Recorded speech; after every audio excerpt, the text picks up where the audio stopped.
Salam dəyərli izləyicilər, hər vaxtınız xeyirli olsun. Növbəti videomda sizləri xoş gördük. Bu günləri adi və onluq kəsirlərin davamına baxacağıq. Yəni part 2-yə, ikinci hissəyə baxacağıq. Ən son biz qalmışdıq kəsirlərin müqayisəsində və biz məxrəcləri bərabər olan kəsirləri müqayisə etmişdik və ikinci olaraq sürətləri bərabər olan kəsirləri müqayisə edəcəkdik. Qayda kimi qeyd edirsiniz ki, sürətləri bərabər olan kəsirlərdə məxrəci kiçik olan böyükdür. Bunu mən sizə indi izahlı olaraq yazacağam. Sürətləri eyni olan kəsirlərdə, məsəl üçün 2 dənə sürət yazıram burada. 5, 5. Məxrəcə də verirəm birinə 7, birinə 9. Dedik ki, sürətləri eyni olan kəsirlərdə məxrəci kiçik olan böyükdür. Aydındırmı? Məxrəci hansında kiçikdir? Baxın, 7 kiçikdir. Deməli, bu kəsirlər arasında bu münasibət doğrudur. İndi növbəti bir dənə izah verək. Növbəti bir misal nümunə qeyd edək bura. Məsəl üçün, sürətlərdə yazırıq. Bizə verilir 7, məxrəcdə verilir 13, məxrəcdə verilir 18. Baxıram ki, sürət eynidir. Sürət eynidir. Məxrəclər arasında münasibət nədir? 13 daha kiçikdir. Daha kiçikdirsə birinci kəsirim, ikinci kəsirimdən avtomatik olaraq böyük olmuş olur. İndi isə gəlirik sürət və məxrəci müxtəlif olaraq kəsirlərə. Deyə bilərsiniz ki, müəllim, bayaqdan da izah edirik, məxrəc, sürət eyni. Bəs yaxşı, mən elə bir kəsir verdi ki, bu kəsirlər arasında münasibət ödənməsin. Sürət də tamam fərqli ədəddir, məxrəc də tamamilə fərqli ədəddir. O zaman mən nə edəcəm desəniz, o zaman mənim sizə dediyim bir qayda ki vardır. Baxın, yenə də bura kiçik kəsirlər yazıram ki, daha aydın olsun. Mən kəsirimin məxrəcini və sürətini sıfırdan fərqli istənilən eyni ədədə vura bilərəm. Düzdürmü? Bu qaydanı bilirik. Və mən burada mənə qarışıq bir kəsir verdikdə, qarışıq deyəndə, yəni ki, məxrəc, sürət tamam hamısı bir-birindən fərqli kəsir verdikdə, baxıram ki, hansı sadədir? 7 ilə 9 sadə gəlir mənə, yoxsa 4 ilə 3? Baxıram 4 ilə 3 daha sadədir. Və 4-ü elə bir ədədə vurmalıyam, 3-ü elə bir ədədə vurmalıyam ki, sürətlər eyni olsun və mənə müqayisə etmək daha rahat olsun. Baxın, mən 4-ü nəyə, 3-ü nəyə vura bilərəm? Düşünürəm ki, 4-ü 3-ə vursam 12 eləyər, 3-ü də 4-ə vursam 12 eləyər. Düzdürmü? Mənim kəsirimin o zaman sürəti bərabərləşəcək. Axı qaydamız var idi, əgər sürəti 3-ə vururamsa, məxrəci də vurmalıyam. İkinci kəsirimdə sürəti 4-ə vururamsa, məxrəci də vurmalıyam. Aydındırmı? Və yeni kəsirlərim alınır mənim burada nə? 4-ü 3-ə vururam 12, 7-ni 3-ə vururam 21. İkinci kəsirimdə 3-ü 4-ə vururam 12, 9-u 4-ə vururam 36. Alındı mı mənə 2 dənə kəsir? İndi məndə elə kəsirlər alındı ki, burada ixtisar gedə bilər, amma mənə lazım deyil. Mənə lazımdır ki, sürət eyni alındı mı? Alındı.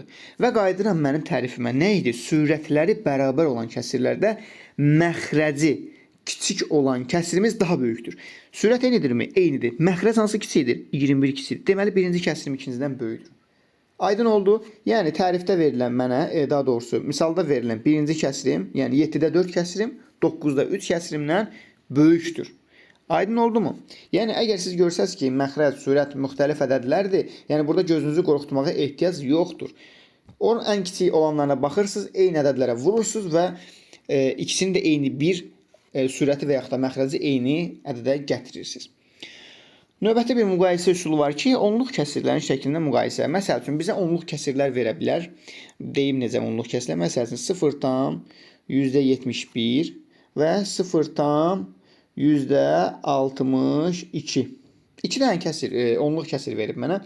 Bunları necə müqayisə edirəm? Mən bunları müqayisə edərkən, baxın, vergül var, vergül var. Vergüldən sonraki ədədə baxıram. Vergüldən sonra nə gəlib? 7. Bəs burada vergüldən sonra nə gəlib? 6. Və böyük olanı götürürəm, o mənim böyük kəsirimdir. Deməli, birinci onluq kəsirim, ikinci onluq kəsirimdən böyükdür. Aydın oldu mu? Bir dənə də nümunə yazıram bura. 0,8 və 0,3. Az öncə nəyə baxırıq dedim? Vergüldən sonrakına. Nədir? 8. Vergüldən sonraki nədir? 3.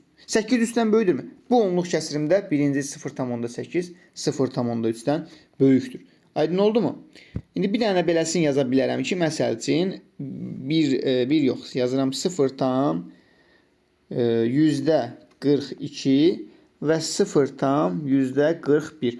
Aha, burada görürəm ki, vergüldən sonra gələn 4, bu 4-dən eynidir. Mən bunları bərabər götürə bilərəmmi? Xeyr, götürə bilmərəm. Mən avtomatik olaraq baxıram sonrakına. Ondan sonra nə gəlir? 4-dən sonra nə gəlir? Baxıram burada 4-dən sonra 2 gəlir, burada 4-dən sonra 1 gəlir. O zaman mən yenə də 0,42-ni 0,41-dən böyük götürürəm. Aydındırmı? Yəni nə qədər ki eyni olmağa davam eləsə, ən sağda olan hansı böyük olacaqsa, həmin onluq kəsirim böyük olmuş olacaq. İndi isə buraları biz təmizləyirik ki, növbəti izahımızı daha rahat şəkildə sizlərə təqdim edə bilək. Maraqlı bir müqayisə üsulu gəlir. İndi bunu mən sizin üçün qeyd edirəm. Nədir bu müqayisə üsulu?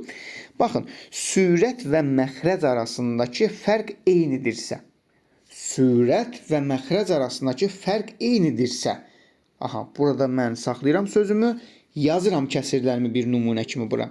Məsəl üçün, burada məxrəcdə 13, sürətdə 11. Məxrəcdə 27, sürətdə 25. Məxrəcdə 49, sürətdə 47. Bunlar nədir? Düzgün kəsirlərdir, düzdürmü? Niyə? Məxrəc sürətdən böyükdür.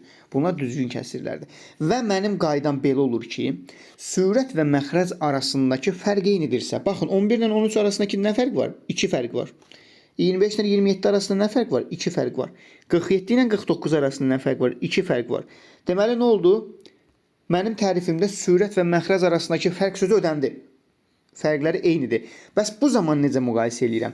Deməli, sürət və məxrəc arasındakı fərq eyni olan düzgün kəsirlərdə, baxın bu yazdığım düzgün kəsirlərdədir. Məxrəci böyük olan kəsirim hər zaman böyükdür. Baxın, məxrəc hansında böyükdür? 49 ən böyükdür bunların içərisində. Deməli, 49 böyükdür. Nədən? 27 ondan sonra gəlir, 13 də ondan sonra gəlir. Mənim deməli bərabərsizliyim bu formada tam şəkildə ödənmiş oldu. Aydındırmı? Aralarındakı fərq eyni olan 3 kəsirdə, məxrəc və sürət arasında təbii ki söhbət gedir. 3 kəsirdə, düzgün kəsirlərdən təbii ki söhbət gedir. Məxrəci böyük olan kəsirimiz böyükdür. Aydındırmı? Baxın, bunu qayda şəklində 100% qeyd eləyin. Testdə sizin qarşınıza mütləqdir ki, çıxacaq. 6-cı yazacağım müqayisə eynidir. Sürət və məxrəc arasındakı fərqdir. Sadəcə olaraq burada düzgün olmayan kəsirlərdən söhbət eləyəcəyik. Məsəl üçün, bayaq yazdığımın indi tərsini yazaq. 27 yuxarıda, 25 aşağıda, 49 yuxarıda, 47 aşağıda. Yenə bir sizə misal verə bilər. Mən də rahat olsun deyə eyni rəqəmlərlə davam elədim. Baxın, 13 ilə 11 arasındakı fərq nədir? 2. Yenə eyni şey. 27 ilə 25 arasında 2, 49 ilə 47 arasında 2. Baxıram, mənim kəsirim necədir? Mənim kəsirim düzgün olmayan kəsirdir, düzdürmü? Bu zaman belə bir tərif ödənilir ki, siz bunu mütləq şəkildə qeyd edin. Sürət və məxrəc arasında fərq eyni olan düzgün olmayan kəsirlərdə məxrəci böyük olan kəsir hər zaman kiçikdir. Yəni, bayaq dediyimizin tərsi ödənmiş olur burada. Baxın, 47 hər zaman kiçikdir. 25 bir də 11. Deməli 11 məxrəci 11 olan böyük olacaq, məxrəci 25 olandan o da böyük olacaq məxrəci 47 olandan. Aydındırmı? Siz bunları özünüzdə qeyd etsəniz və misal nümunəsində baxsanız təbii ki sizə aydın olacaq, amma laqeyd necə ki yanaşsanız o zaman heç bir şey sizə aydın olmayacaq. Ona görə də mütləq şəkildə deyilən qaydaları qeyd eləyin və özünüz üçün yazın. İndi gəlirik adi kəsirlər üzərində əməllər. Adi kəsirlərin toplanması, çıxılması, vurulması, bunların hamısını hissə-hissə yavaş-yavaş izah edəcəyim. Deməli, adi kəsirləri birinci qayda olaraq yazırsınız. Toplanması. Bu zaman, baxın burada B biraz çox pis düşdü. B-ni yenidən yazırıq. Deməli, adi kəsirləri toplayan zaman baxıram ki, məxrəc eynidir. Düzdürmü? O zaman ortaq məxrəc kimi B-ni götürsəm və B-ni götürsəm yuxarıdakı sürətlər toplanacaq. Bu qədər sadə. Kəsirlərin, adi kəsirlərin toplanması bu qədər sadə. Aydındırmı? Və yaxud da ki, burada B yazmayıb, bir dənə başqa bir hərf yazsam, məsəl üçün. Baxın, bu hissəni də silirəm. B yazmayım, başqa bir hərf yazıram, D. Yəni, məxrəclərin müxtəlif. O zaman bu iki məxrəc üçün ortaq bir ədəd tapırıq. B vurulsun, D tapıram burada. Bunu birinci kəsirin məxrəcinə böldüyümüz zaman B gedəcək. Vuracağıq A-ya. Yəni, A vurulsun D. üzərinə gəlinsin. İkinci kəsirimizin məxrəcinə böldüyümüz zaman D gedəcək, B qalacaq. B-ni də vuracaq C-yə. Alınacaq bizim kəsirimizin toplanması. Aydındırmı? Bunun üçün bir nümunə də yaza bilərik. Nümunə nə yaza bilərik? Məsəl üçün yazıram mən daha sadə bir belə deyim, ədədlərdən istifadə edirəm ki, anlaşılır olsun sizlər üçün. 2-də 1 üzərinə gəlinsin 2-də 3. Yəni məxrəcləri eyni ədədləri toplamaq istəyirəm. Necə toplayıram? X üçün də elə 2-dir. 2 2-yə bölünür neçə dəfə? Bir dəfə. 1 də 1-ə vuranda 1 üzərinə gəlsin. 2 2-yə neçə dəfə bölünür? Bir dəfə. 1 də 3-ə vururam 3. Bu zaman nə olur? 4 bölünsün 2. Cavabımız 2. Aydındırmı? Kəsirin toplanması bu qədər sadə. Çıxılması da eyni qayda ilə, məsəl üçün bayaq yazdığım nümunəni yenə də buraya yaza bilərəm. B-də A çıxılsın B-də C. O zaman yenə də bunlar üçün ortaq məxrəc B olar. B belə bir dəfə bölündüyü üçün A çıxılsın C ilə sürətdə qalacaq. Aydındırmı? İndi isə yazırıq növbətisin, belə deyim, qarışıq ədədlərin toplanmasını yazırıq. Qarışıq ədədlər necə toplanır kəsirlərdə? Məsəl üçün 2 tam 4-də 1 üzərinə gəlinsin 3 tam 4-də 3. 3 tam 4-də 3. Yuxarıdakı 3'üm çox pis düşdü. 3 tam 4-də 3. Biz kəsirləri toplayan zaman iki variantdan istifadə edə bilərik. Bunları düzgün olmayan kəsirlərə gətiririk. O zaman nə olurdu? 2 4-ə vurulurdu, üzərinə 1 gəlirdi. 4 yerində qalır. 2-ni 4-ə vuranda 8, üzərinə də 1 gəlirdi. Üzərinə gəlirik. Bu kəsirimizi çeviririk. Necə olur? 3-ü 4-ə vururam. 12, 12 üstə 3, 15. İndi nə oldu mənim yeni kəsirlərim? 4-də 9 üzərinə gəlsin 4-də 15. Adi kəsirlərini burada yuxarıdan yazacağım. Adi kəsirlərin toplanıldığı kimi 4 yerində qalır. 9 üzərinə gəlsin 15 olmuş olur. Aydındırmı? Yəni qarışıq ədədlərimiz, qarışıq kəsirlərimizi də biz rahatçılıqla bu formada çevirib yaza bilərik. Və yaxud da ki, belə bu formada da yaza bilərik ki, əziz şagirdlər, 2 tam 4-də 1 üzərinə gəlinsin 3 tam 4-də 3. Belə də yaza bilərik ki, kəsirin önündə olanları toplayırıq ayrıcalıqda, üzərinə gəlirik və kəsirlərin özünü də ayrıcalıqda toplayırıq. 4-də 1 üzərinə gəlinsin 4-də 3. Bu formada da toplaya bilərik. Yəni ikisi də eyni sona gətirib çıxarmış olur. Tamamlayıcı vuruq nə deməkdir?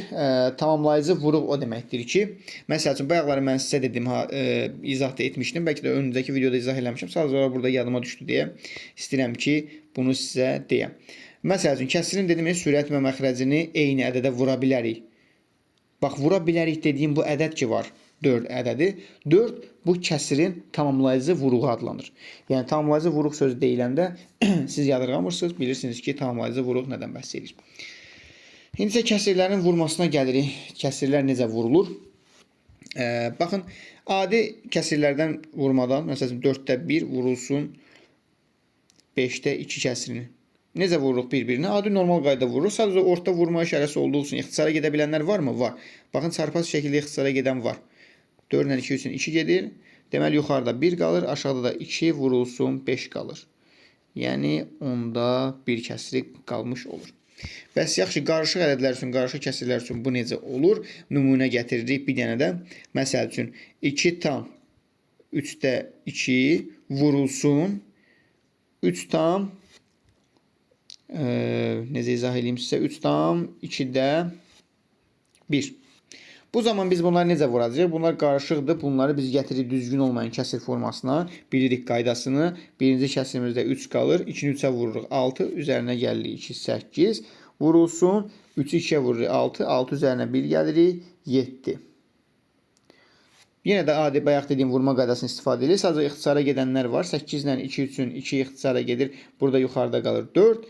Məxrəcdə qalır 3. Yuxarıda qalır 4 vurulsun 7. Aydındırmı? Qarışıq kəsirlərimiz, qarışıq ədədlərimizdə rahat formada bu cür izah edə bilərik.